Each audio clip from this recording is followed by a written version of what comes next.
The FBI, as part of our counterintelligence mission, is investigating the Russian government's efforts to interfere in the 2016 presidential election.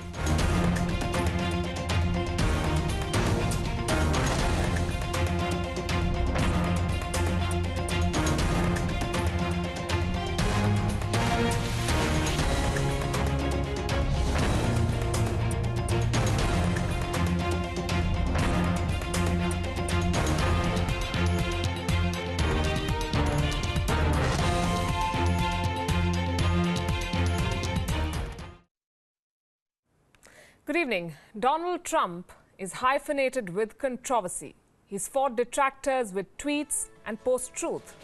If he had any credibility to begin with, he's facing a crisis and losing it now. 2 months into his presidency, the FBI has confirmed he's being investigated. On Gravitas tonight, we ask the question America, indeed the entire world, is now asking. Did Moscow help Donald Trump steal the presidential election? I'm Palki Sharma Upadhyay. The headlines this Tuesday.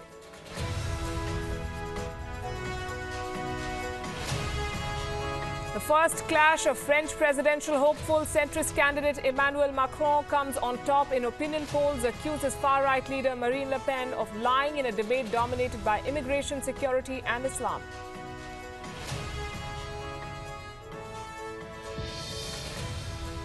Further alienating traditional allies, U.S. Secretary of State Tillerson will reportedly skip next month's NATO meet to go to Russia. Moscow says it knows nothing about this visit. Still embroiled in the travel ban row, the U.S. government now bans laptops and iPads in hand baggage from airports in 8 Islamic countries due to bomb fears.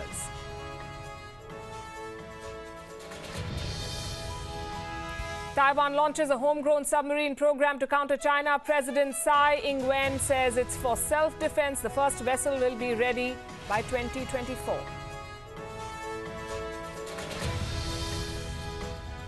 Stephen Hawking is going to space. The 75-year-old British physicist will travel on board Richard Branson's Virgin Galactic spacecraft.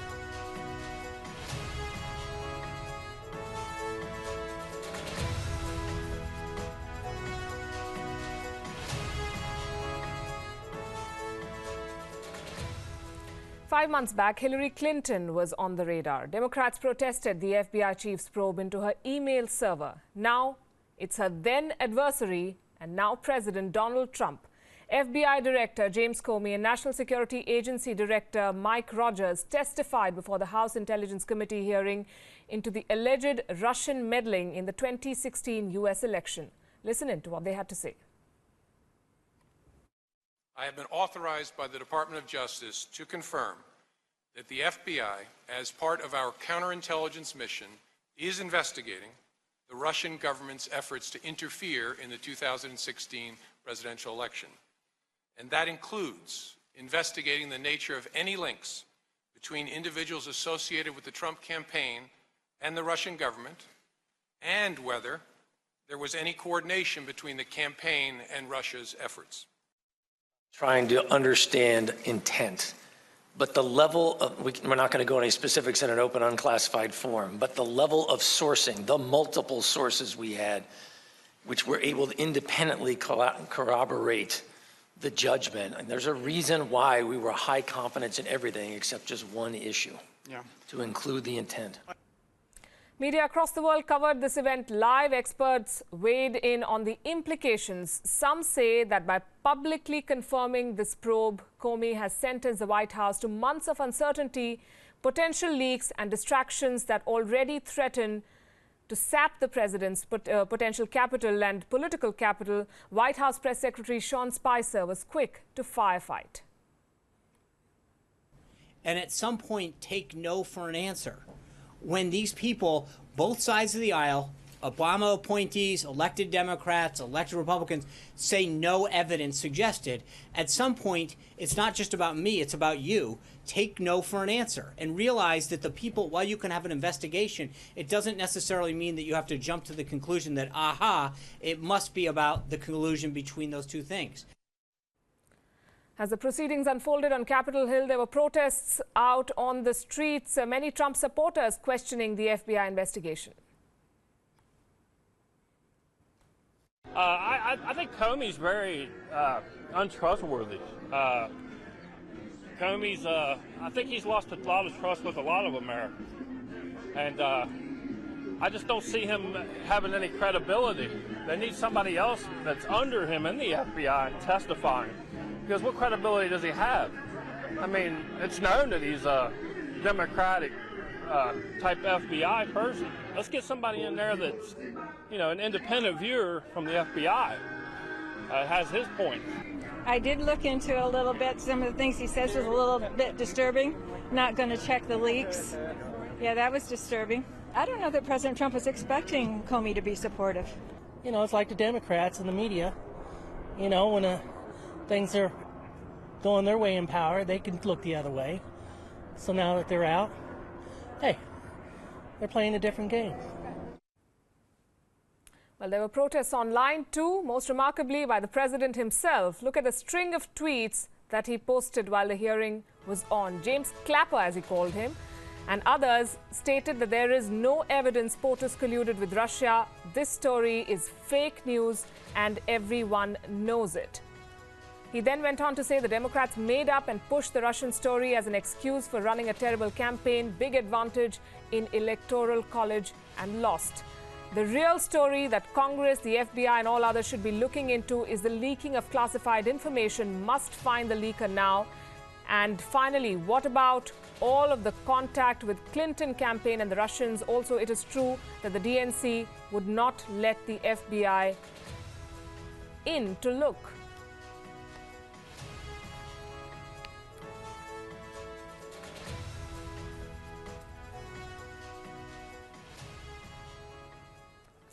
Joining us this evening on Gravitas, Stephen Golub, political analyst. With us from Serbia, we have Peter Topichkanov, senior researcher and associate, Carnegie Moscow Center. We have Jeff Halperin, someone who's tracked the Trump presidency and the political journey from the word go, in the studio with me, and of course Shashank, former Foreign Secretary of India. Let me come to you, Stephen Golub, first of all. From Richard Nixon to Bill Clinton, we've seen how things turn out for presidents who have the FBI on their tail. How worried should Donald Trump be? He should be quite worried. A decent chance that this will lead to a broader investigation. It might even trigger an independent counsel investigating him or a bipartisan commission. We don't know quite yet where this will go, but he's got grounds for serious concern here. Peter, Moscow has dubbed this investigation, and I'm quoting, a witch hunt fueled by fake news instigated by leading Democrats. Am I the only one here who thinks that this sounds like Donald Trump himself? I think that before the results of this investigation will be public, it's very difficult to expect any serious response from the Moscow side. And now what Moscow is doing is only reacting to initial reports in media about that the investigation is here and that there are some claims. And of course, very predictably, the Moscow reaction is very negative, and the same as the reaction from the Trump administration. Stephen Golub, are you surprised by the way Moscow has reacted so far?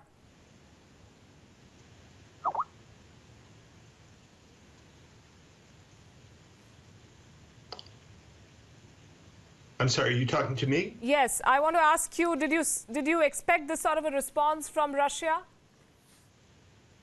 Oh, I'm not really sure what kind of response to expect from Russia. I think there will be the really big issue to look at as this whole story unfolds is whether there will be a subpoena that is a legal demand for Trump's tax returns, for his or his company's other financial records. If you hear about that, it means that the FBI suspects that there's a real basis for thinking that he was involved with some legally questionable or nefarious activities involving big loans from Russian firms, money laundering. I'm not saying it will necessarily go in that direction, but when we look at the Russian connection, I think the subpoenaing of financial records, if that happens, will be an indication that this whole story is seriously, this whole investigation is seriously escalating. All right. Jeff, you've tracked this campaign very, very closely. The rumor and the accusations were floating around for quite a while now. Did you see this coming, the way things have turned out? Yes. I mean, before the Comey announcement, a lot of the things that came up in the hearing were publicly known.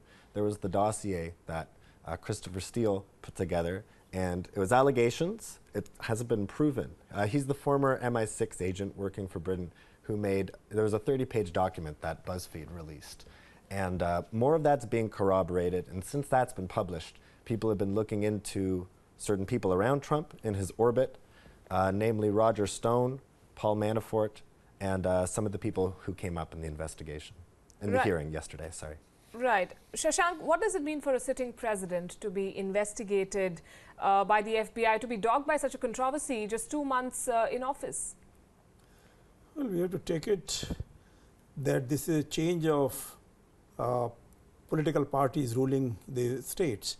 And it was taken for granted, more or less, that the Democrats would win the election. That was the conventional wisdom, the mainstream media, all the opinion polls. So things were going in a certain direction, and there was definitely a feeling that Russians would like to have a change of incumbency in White House.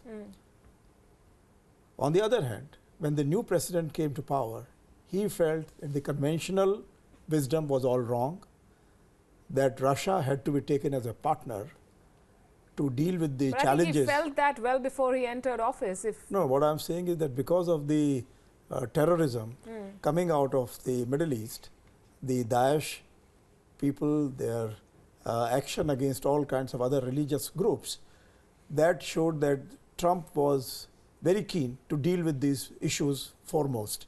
So there was sudden change of government, and then the new government not yet fully in saddle. In fact, many of their secretaries have not yet taken over power, and then also many of the departments are still rather hollow.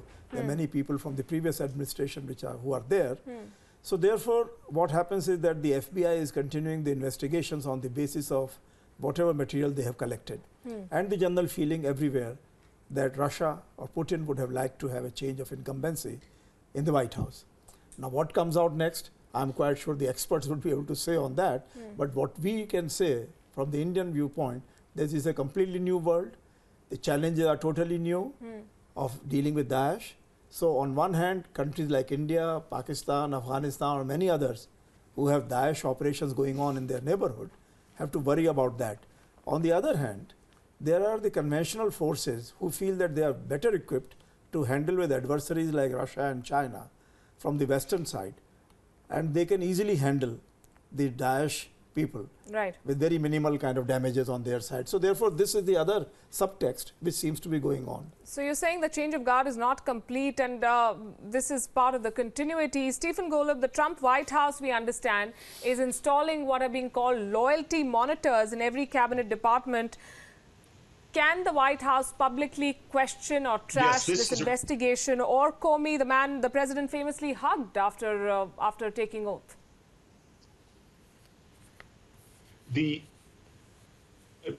My apologies to you and your audience. My connection with you is going a bit in and out. I'll try to respond as best I can. This phenomenon of putting political minders in each cabinet, in each department or office, is not absolutely new, but it's really much more widespread than what's gone before. In terms of the implications for the Trump presidency, this investigation of his Russian connections, I want to put this in a broader context. Of course, there's the policy context of what might this mean for the fight against terrorism and the like? What might it mean for India's interests?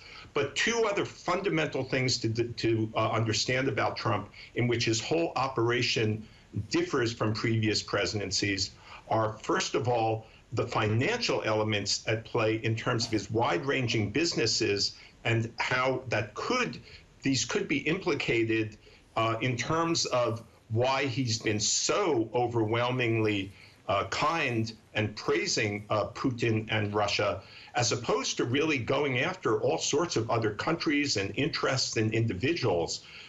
That's something that kind of frames his presidency. And the other is just Trump's personal style is such a departure from previous presidents.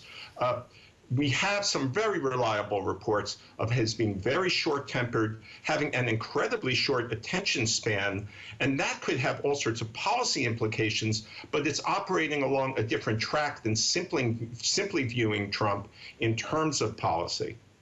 Right, and we will dwell on the question of policy in a bit, but you spoke about style and Trump being unconventional. Jeff, earlier today we were talking about yesterday's hearing, how Donald Trump was live tweeting as the hearing unfolded. Would you want to tell our audience how it played out? Okay, yeah, so the hearing was essentially saying Trump lied about the wiretapping, and he was responding in real time and making false claims that were then brought to the hearing that Comey then denied. So he was saying that he was absolved. It said that Russia didn't interfere with the election tally. Yeah. That was one of the questions he asked. And then he characterized it in a tweet as saying they didn't interfere with the electoral process. So that was one of the misrepresentations. And I mean, again, it's completely strange that this is happening, you know, back and forth in real time. And easily verifiable lies, too. I mean, it's a strange pattern. So it's playing out on TV and it's playing out on your Twitter feed, and you can corroborate split screen lying. Very, very interesting. Certainly. Peter, how are these intelligence hearings being seen in Moscow, the establishment, the media, the business entities in Russia? Of course, for the huge audience in Moscow and in Russia, it's a huge surprise.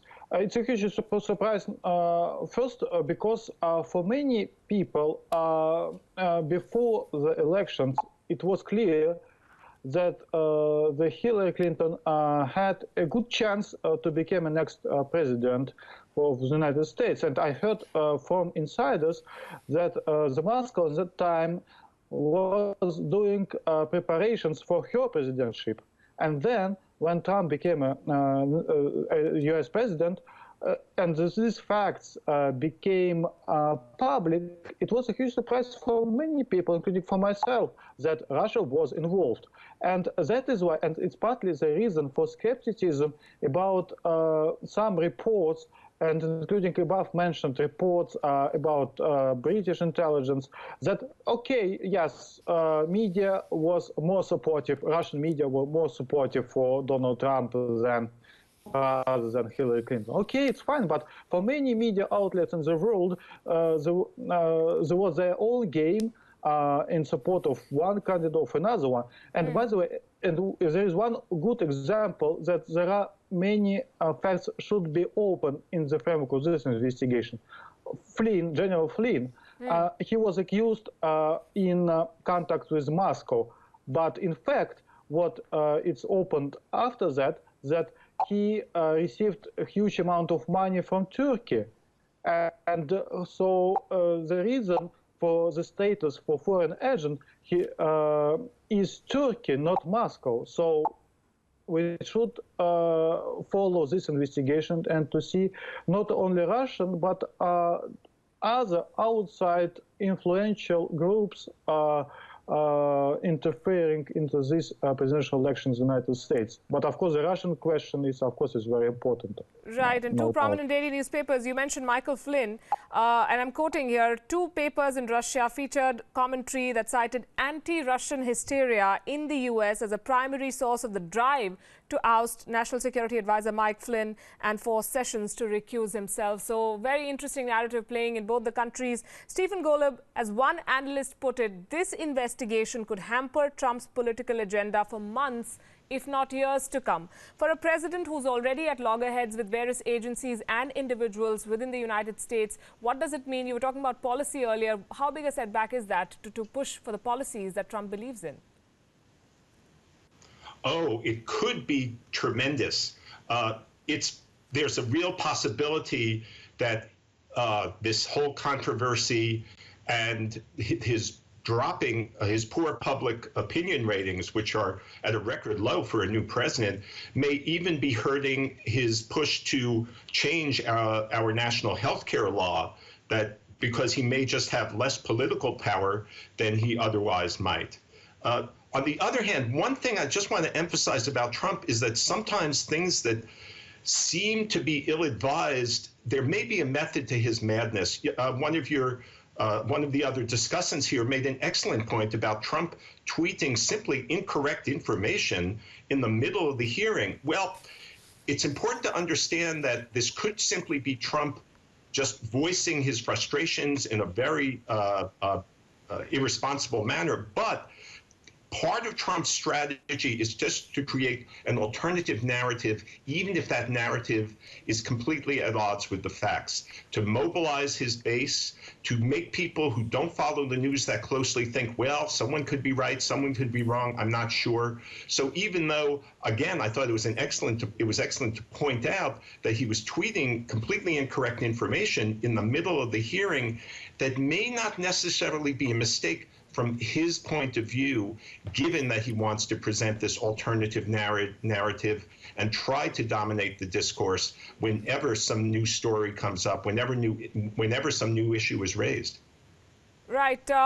Peter Tobichkanov, I'm going to thank you very much for joining us here on Gravitas this evening. And I will request the rest of the guests to stay with us. We will be joined by Glenn Carl shortly, as testimonies in the intelligence hearings dealt a double blow to Donald Trump. Not only did the FBI confirm the election probe, it also trashed the president's charge against his predecessor. Listen to this. I have been authorized by the Department of Justice to confirm that the FBI, as part of our counterintelligence mission, is investigating the Russian government's efforts to interfere in the 2016 presidential election. And that includes investigating the nature of any links between individuals associated with the Trump campaign and the Russian government, and whether there was any coordination between the campaign and Russia's efforts. What do you make of this, Jeff? Not only is he embattled, within the system, his team is making charges. I understand that the White House press secretary quoted a Fox News report and also, of course, spoke about Britain being involved in a wiretap, which we'll come to later. But the kind of allegations that have been flowing within the U.S. and agencies repeatedly coming and trashing them does not reflect very well on the president or his team. No, and that legal analyst at Fox actually has been fired. He's no longer with Fox. There was no grounds for him to ever say that. But what happens is, someone says it on Fox, it gets picked up by sometimes Alex Jones and Breitbart, who also are being investigated for links to Russia. That also came out of the hearing yesterday. So what happens is sometimes, one person says it and works its way to the media. And Breitbart is a very Trump-friendly media. A lot of people who worked at Breitbart during the campaign, Steve Bannon, the foremost, is now his chief strategist. So there's an ally there.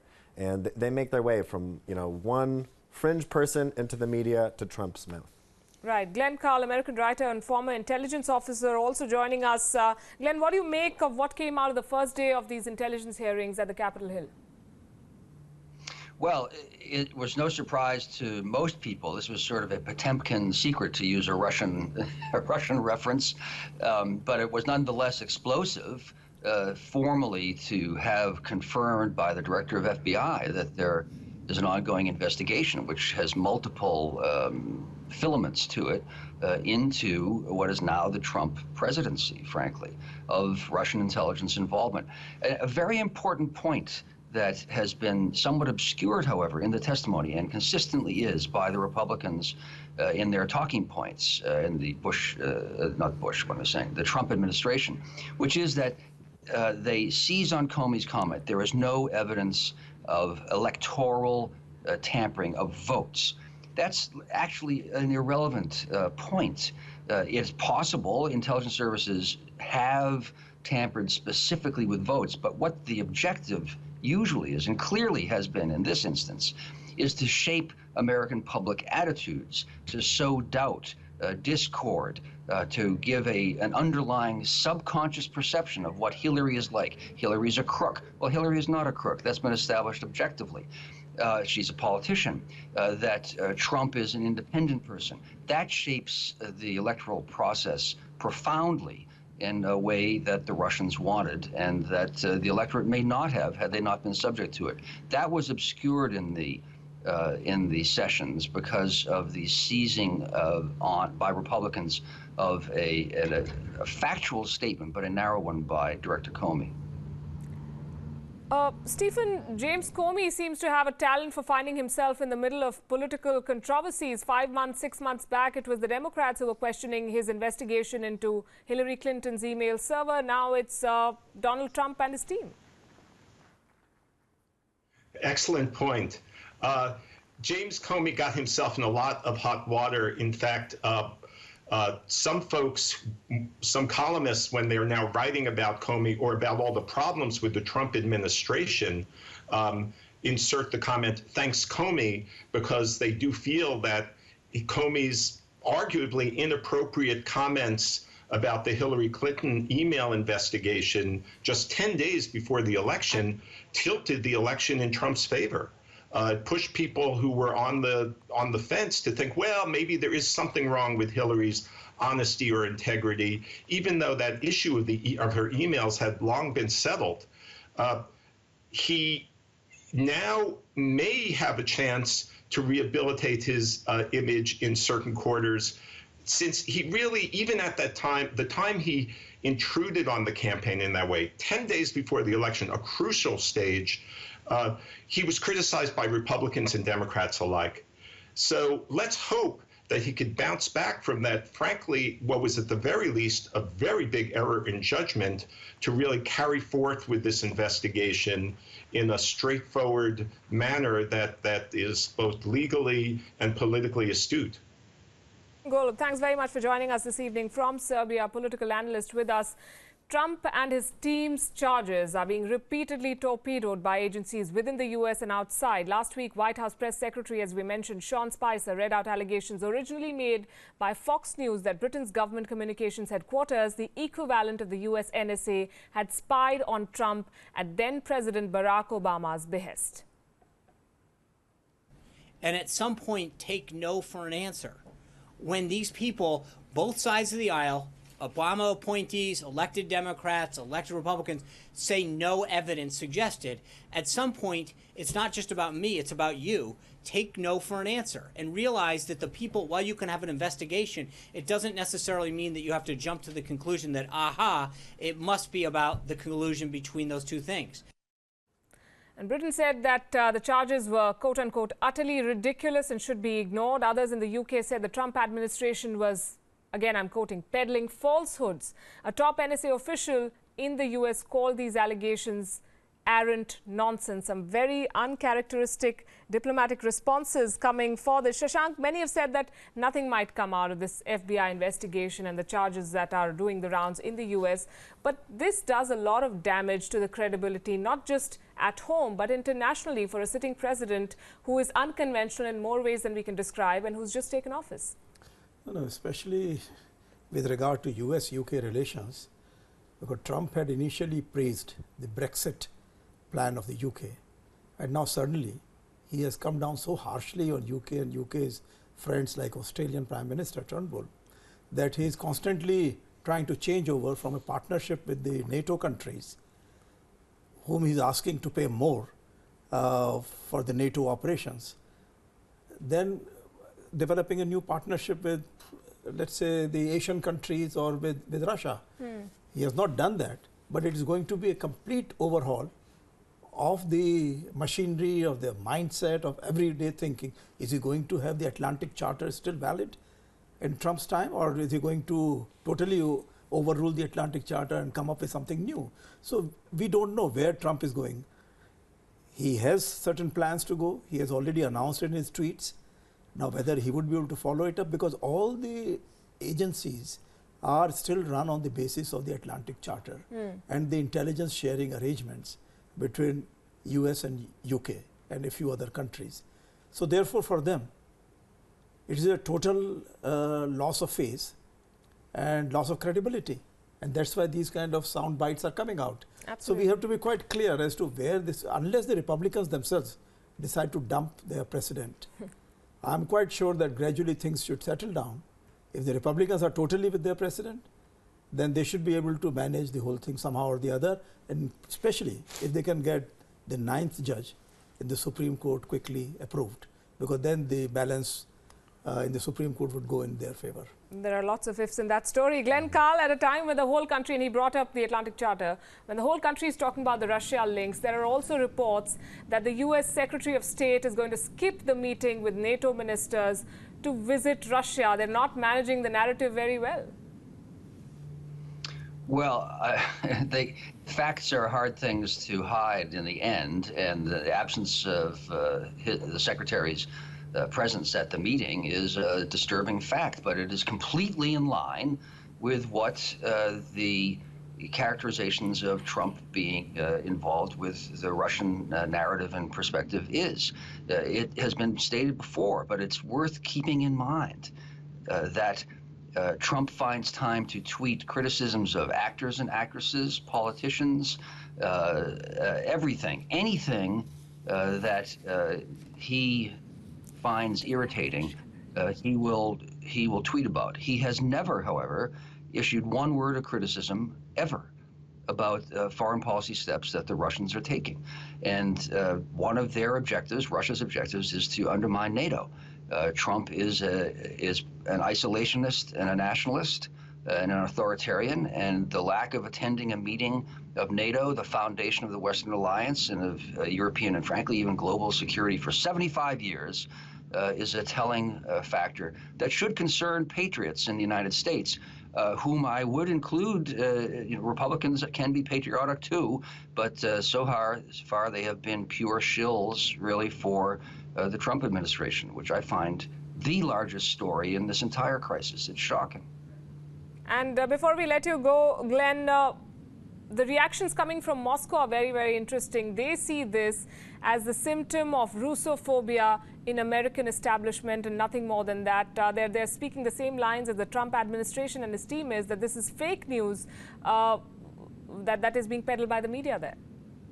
Right. Well, I would just reverse it and say that rather than the Russians saying the same things as the Trump administration, it's more the Trump administration saying the same things that the Russians have decided. This is clearly FSB, the Russian Intelligence Service propaganda line. It's in keeping with their objectives. And you should always look at the source of where something comes from. And when the source is the mouthpiece, direct or indirect, of Russian intelligence and the Russian government, then it will only defend Russian interests and therefore can be discounted, frankly, if you are an American or an Indian. Right. Glenn Carl, Shashank, Jeff, thanks very much for joining us here on Gravitas. We're going to take a very short break. Up next, a very special report coming from Dhaka. Do stay with us.